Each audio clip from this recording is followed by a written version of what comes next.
Good morning students, Pooja ma'am here. Your last exercise of the chapter first sets and the last lecture of this. And we were doing the word problem of the sets. What was the next problem? In a group of 65 people, 40 like cricket, 10 like both cricket and tennis. And how many like tennis only cricket? Sorry, how many like tennis only not cricket and how many like tennis? अब इस तरह की problems को हम Venn diagram के through भी समझाएंगे और with the help of the formula भी. देखो 65 पीपल हैं, किस में? क्रिकेट और टेनिस में. तो N C union T let कर लिया. एन मतलब नंबर ऑफ पीपल. 65 क्रिकेट में कितने हैं? 40. टेनिस में हमें निकालने हैं और दोनों में कितने हैं? 10 है. तो मैंने आपको फॉर्मूला बताया था N of C intersection C union T is equal to N of C plus N of T minus N of C intersection T. C में कितने हैं? 40. टी हमें निकालने हैं. C intersection T having 10 and union में कितने? 65. सो इसको यहाँ लेके आके सॉल्व करोगे तो आपके पास टेनिस में कितने आ गए? 35. Got it. अब इसने पूछा है कि हाउ मेनी लाइक टेनिस. ये हमारा हो चुका है, लास्ट वाली चीज़ फाइन हो चुकी है. अब इसने पूछा how many like tennis not in cricket. या यूँ भी बोल सकता था कि ओनली टेनिस. ठीक है, तो एक ही बात है. इसको हम इंडिकेट कर सकते हैं N of T minus C से भी, N of T intersection C complement से भी, या यहाँ लिख सकते हैं एन ऑफ ओनली टेनिस. वही बात होगी ए माइनस बी की तरह. तो इसका फॉर्मूला हमें पता है N of T minus N of T intersection C. ठीक है, तो एन ऑफ टी कितना है हमारे पास? 35. ठीक है, और टी इंटरसेक्शन सी हमारे पास कितना है? 10. तो हमारे पास ए माइनस बी का फॉर्मूला उसी तरह मैंने फॉर्मूला लगा दिया, वैल्यू निकाल ली 25. अब देखो अगर हम वेन डायग्राम से करें तो आप यहाँ पे ए बी सी लेट करके सॉल्व कर सकते हैं, इक्वेशंस फॉर्म करके. जैसे A plus B is equal to something, B plus C is equal to something. तो मैं आपको वहीं क्लियर करूँ. देखो कितने थे हमारे पास, दोनों में कितने थे? 10. वो बीच वाला पोर्शन हो गया. और 40 कितने थे? क्रिकेट में थे.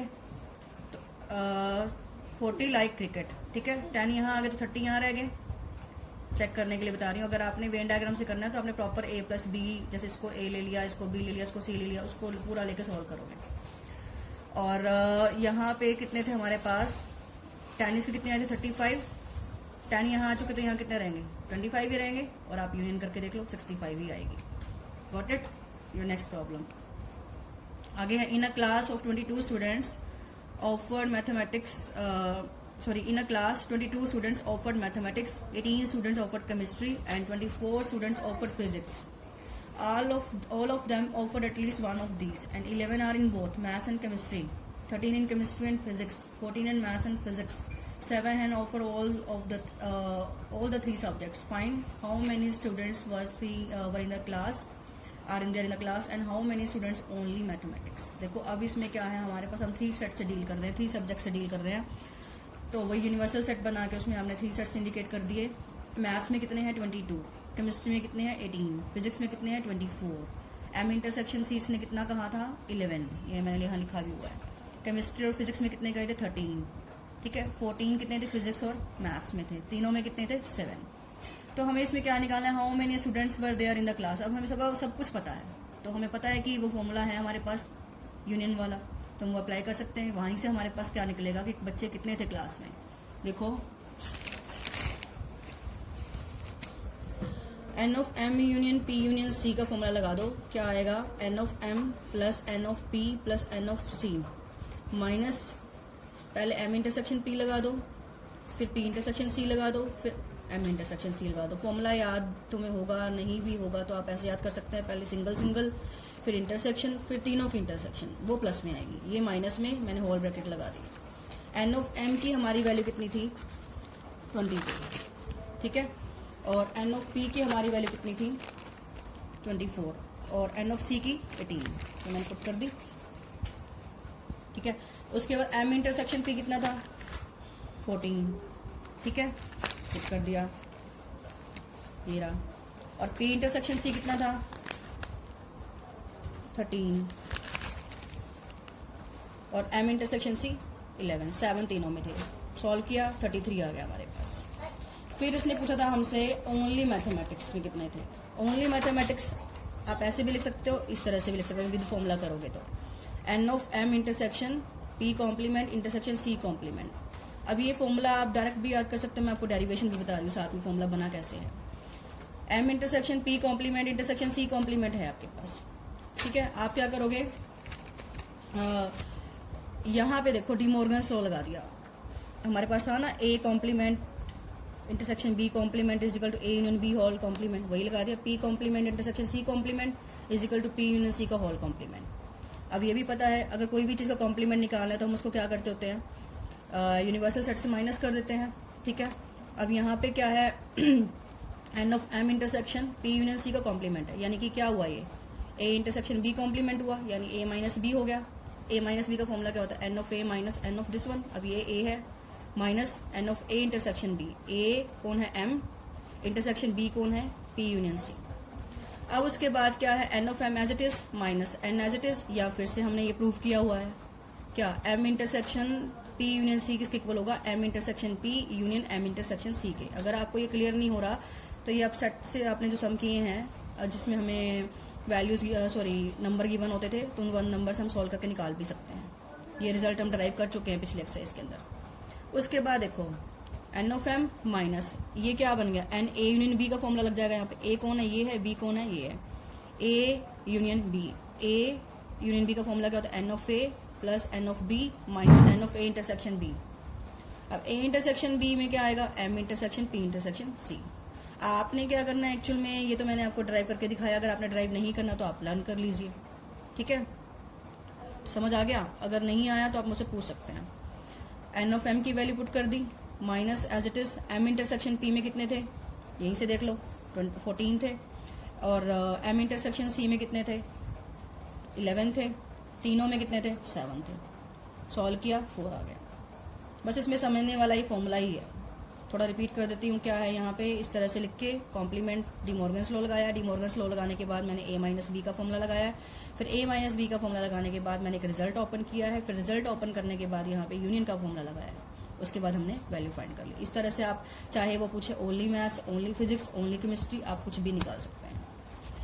अब देखो इसको अगर हम वेन डायग्राम से करें तो हमारे पास क्या, सबसे पहले ई वाले एलिमेंट्स लिख लो। ई हमारे पास कितना था 7 लिख लिया यहाँ पे मैंने, ठीक। उसके बाद दो के इंटरसेक्शन, एम इंटरसेक्शन सी में कितने 11 है, एम इंटरसेक्शन सी में 11 है तो 7 यहाँ आ गए तो 4 यहाँ हो गए 11। फिर सी इंटरसेक्शन पी में कितने 13 है, सी इंटरसेक्शन पी में 13 है, 7 यहाँ आ गए तो 6 यहाँ आएंगे। आप इसको A B C D E F G का नाम भी ले सकते हो। फिर एम इंटरसेक्शन पी में कितने 14 है, ठीक है, तो 7 यहाँ आ गए तो 7 यहाँ आएंगे। क्यों, क्योंकि एम इंटरसेक्शन पी का मतलब ये वाला एरिया, ठीक है, दोनों में जो कॉमन है 7 तो हम डाल चुके हैं तीनों वाला, तो 7 ही रहेंगे यहाँ पे। इसी तरह इन दोनों में कॉमन एरिया कौन सा है, ये वाला, और इन दोनों में कॉमन ये है, तो मैंने कंप्लीट कर दिए। अब आ जाओ आप एम पे, एम में कितने 22 है, 7 आ चुके हैं, 7 आ चुके हैं, 7 आ चुके हैं, 7 7 14, 14 और 4 18, तो 4 ही रह गए। फिर सी में कितने 18 हैं, 7 आ चुके हैं, 4 आ चुके हैं और 6 आ चुके हैं, ठीक है, तो 1 ही रहा यहाँ पे।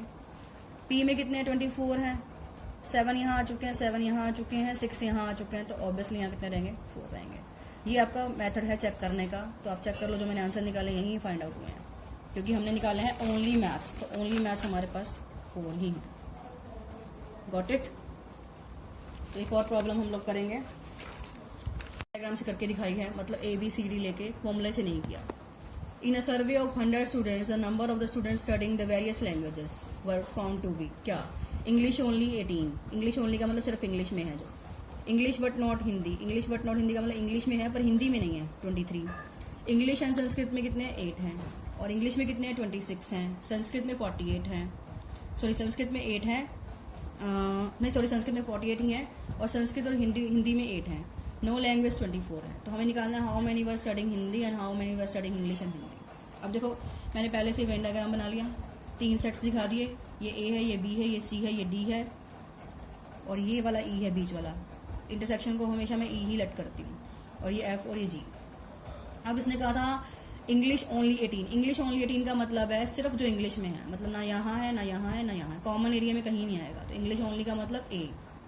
फिर इसने कहा इंग्लिश पर हिंदी में नहीं है, मतलब हिंदी आउट कर दो, हिंदी वाला एरिया ये भी है और ये भी है, बी और ई दोनों आउट हो जाएंगे, ए और डी रह जाएगा, ए प्लस डी 23। फिर इसने कहा इंग्लिश और संस्कृत में 8 हैं, इंग्लिश और संस्कृत में 8 हैं, तो इंग्लिश और संस्कृत में कॉमन एरिया कौन सा, ये डी और ई वाला, डी प्लस ई 8। फिर इंग्लिश में 26 हैं, ये सारा सर्कल है, ए बी डी ई 26। ठीक है। उसके बाद संस्कृत में 48 है, DEFG। उसके बाद इसने कहा था इंग्लिश और संस्कृत और हिंदी में 8 है। संस्कृत और हिंदी में कॉमन एरिया ये वाला है, ये C है, ध्यान रखना। E + F हो गया 8।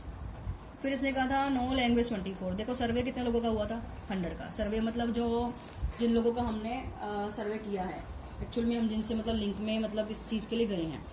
पर उसने कहा नो लैंग्वेज 24। नो लैंग्वेज 24 मतलब जो हमारे सेट्स में नहीं आ रहे। तो ABCDEFG कुल मिला के कितने होंगे, 100 में से 24 माइनस कर दो, 76। सर्वे का मतलब हम सर्वे करने गए, पर जो हमारे ग्रुप्स में हैं वो कितने लोग हैं, 76 ही हैं। अब देखो सिंपल इक्वेशंस को सॉल्व करना है। तो क्या किया है यहाँ पे, A + D 23 है, A 18 है, तो यहाँ से D आ गया 5। D + E 8 है, तो E कितना आ गया 3। D की वैल्यू पुट कर दी बस यहाँ पे। उसके बाद A + B + D + E 26 है, A की वैल्यू 18 है, B पता नहीं, D हमने फाइंड कर लिया 5 और E भी हमने फाइंड कर लिया 3, तो B आ गया 0। इसी तरह E + F कितना है 8, E निकाल चुके हैं तो F आ गया हमारे पास। फिर D + E + F + G कितना है 48, D की वैल्यू पुट कर दी, E की वैल्यू पुट कर दी, F की वैल्यू पुट कर दी, G निकाल दिया 35। फिर से पूछा था how many were studying Hindi, Hindi में कौन कौन है, B C E F, तो सभी की वैल्यू पुट कर दो। ठीक है, तो यहाँ हमारे पास क्या आ गया, B की वैल्यू पुट कर दी, C की वैल्यू हमारे पास हमने फाइंड की थी, C की वैल्यू हमारे पास नहीं फाइंड की, सॉरी, तो C आप यहाँ से पहले निकाल लीजिए। C यहाँ पे मैंने पुट करना है, तो मैंने C को एज इट इज छोड़ दिया क्योंकि हमने C ऊपर नहीं फाइंड किया। एक बार C को पहले फाइंड करेंगे फिर ये स्टेप करेंगे। ये मैंने कहाँ से फाइंड किया, A + B + C + D + E + F + G कितना था 76 था, तो इसमें A की वैल्यू पुट कर दी, B की वैल्यू पुट कर दी, C हमें मालूम नहीं है, D हम निकाल चुके हैं 5, E हम निकाल चुके हैं 3, F हम निकाल चुके हैं 5, G हम निकाल चुके हैं 35 = 76 था। यहाँ से हमने C सॉल्व किया, 76 - 66 कितना आ गया 10। अब उसके बाद हम ये स्टेप करेंगे, C की वैल्यू यहाँ पुट करेंगे, B की हम फाइंड कर चुके थे, C कितना था 10, E कितना था 3 और F कितना था 5, तो यहाँ से NH आ गया 18। फिर इसने पूछा how many were studying English and Hindi, English and Hindi में कितने हैं, इंग्लिश और हिंदी में कॉमन है B + E, B + E, B कितना है 0, ठीक है, और E हम पुट कर चुके हैं 3, तो हमारे पास वैल्यू आ गई 3। तो अगर आपने वेन डायग्राम से करना है तो आप ध्यान रखिए, आप इस तरह से सम को करेंगे। अगर आपने फॉर्मूले से करना है, बस फॉर्मूला आपको ध्यान रखना पड़ेगा, बिना फॉर्मूले के आप इस तरह से सम को सॉल्व कर सकते हैं। दोनों मेथड करेक्ट हैं। कोई डाउट हो, कोई क्वेरी हो तो पूछ सकते हैं, बाकी प्रॉब्लम सॉल्व कर लीजिए। Thank you all.